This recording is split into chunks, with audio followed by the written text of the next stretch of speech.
Last time, you saw that Sojo Kamunabi returns to his castle after defeating the members, where Chihiro arrives. Having saved Char, and Char heals Chihiro's hand using her regenerative powers, and then Chihiro gives Char to Mr. Shiba and prepares to fight against Sojo. Now, moving forward, Chihiro and Sojo were both fighting each other using their respective swords and sorcery. While fighting, both of them appeared like black and white lightning. They were so fast that in just 700 milliseconds, they went from the ground to the walls of the castle. Now consider that there are 1,000 milliseconds in 1 second. This means they were already 2 floors up in just 0.7 seconds. Sojo attacks Chihiro from above, but Chihiro blocks Sojo's sword with her own.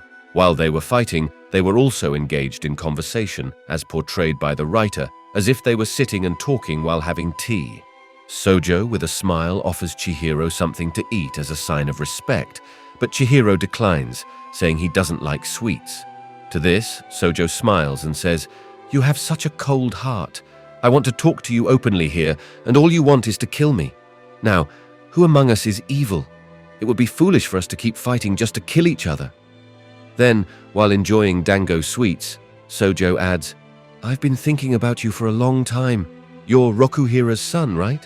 Upon hearing this, Chihiro asks, "Who told you about that?"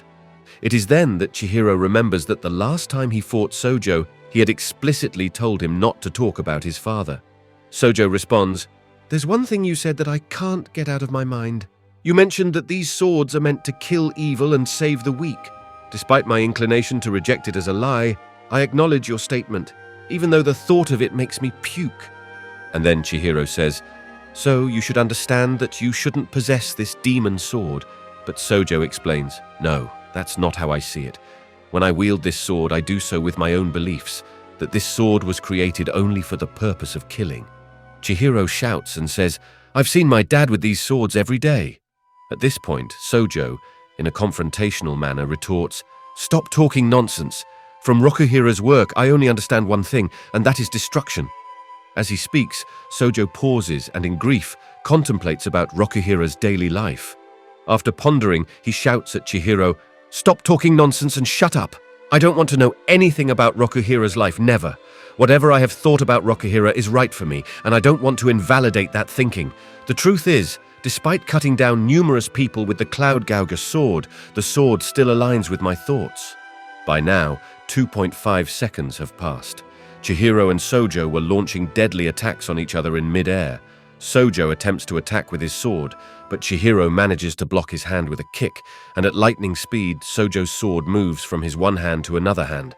Sojo spins the sword, but Chihiro protects his head, and in the process, one of his hands gets cut.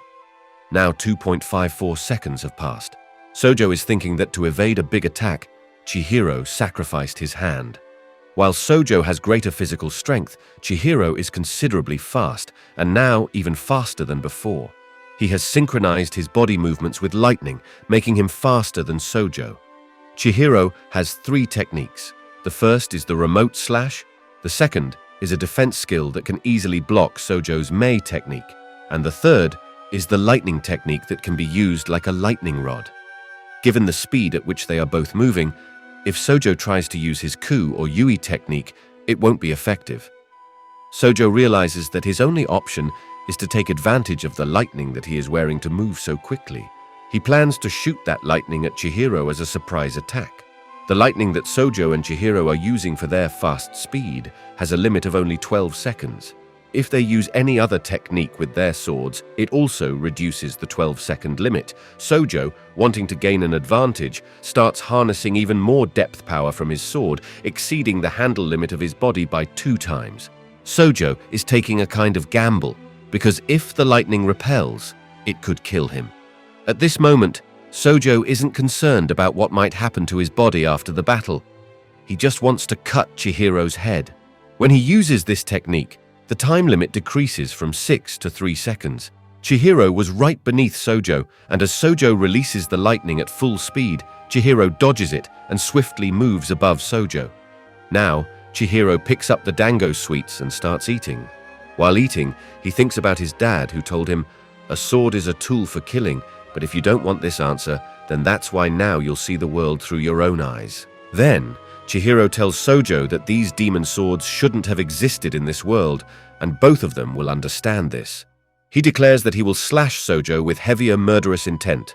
Upon seeing Chihiro above, Sojo launches another attack, but this time Chihiro cuts off one of Sojo's hands. Sojo couldn't believe how fast Chihiro was. However, Chihiro was utilizing the depth power of his sword 3 times more than his body's limit. Now, only 1:14 seconds remained. After cutting Sojo's hand, Chihiro continued advancing towards him from behind, and that's when Sojo employed the Nishiki technique, spinning and swinging his sword. However, Chihiro was aware that Sojo could anticipate his movements. Therefore, he slightly slowed down his speed, deactivated Sojo's Nishiki, and, using his Kuro technique, swung his sword at Sojo. With only 1 second remaining, Chihiro's sword cut through Sojo's body, slicing through his Cloud Gouger sword as well. The Cloud Gouger sword had now split into 2 pieces. And with this, Chapter 17 concludes right here. If you enjoyed the video, please like it and comment to let me know how you found Sojo and Chihiro's fight. Don't forget to subscribe to the channel for more fantastic videos like these. Thank you for listening. Peace.